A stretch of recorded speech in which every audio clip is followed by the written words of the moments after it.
আসসালামু আলাইকুম। আপনি কি জানেন পৃথিবীর প্রত্যেকটা সফল মানুষই কিন্তু অনেক পরিশ্রম করে এবং অনেক পরিশ্রমের মাধ্যমেই কিন্তু তারা অনেক সফলতা দেখা পেয়েছে। সো অন্যান্য যে সমস্ত মানুষ বা আমরা পরিশ্রম করি, আমাদেরকে অনেকে বলে শ্রমিক, অনেকে অনেক ধরনের কথা বলে, কেউ বলে কুলি। বিভিন্ন জনে বিভিন্নভাবে যে যেই পেশায় আছে তাকে সেই পেশায় ধরে ডাকা হয়। যে কুলির কাজ করে তাকে কুলি হিসাবে ডাকা হয় এবং যারা দিনমজুর আছে তাদেরকে মূলত দিনমজুর বলা হয়। তবে আমার কথা হচ্ছে, একজন কুলি বা একজন দিনমজুর, উনি কুলিগিরি করে দিনমজুর করে কিন্তু তিন বেলা খাবার খায়।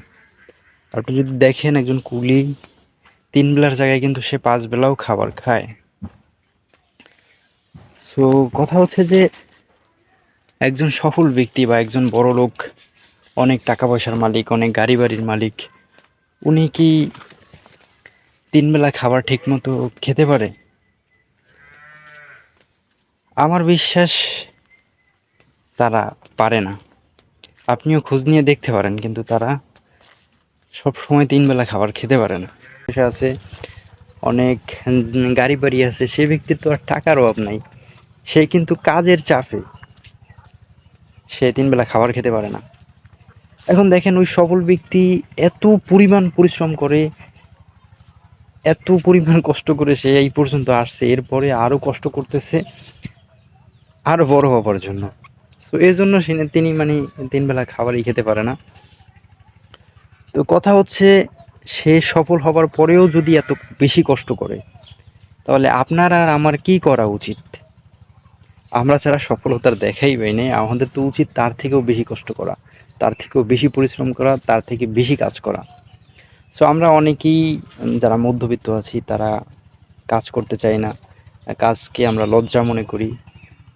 সো এটা কিন্তু করলে চলবে না। সো ওই যে ওই ব্যক্তির মতো, বরঞ্চ ওই ব্যক্তি থেকে বেশি আপনার আমার কষ্ট করা উচিত। আর এটা যদি আমরা করতে পারি তাহলে আমরাও ইনশাল্লাহ সফলতার দেখা পাবো।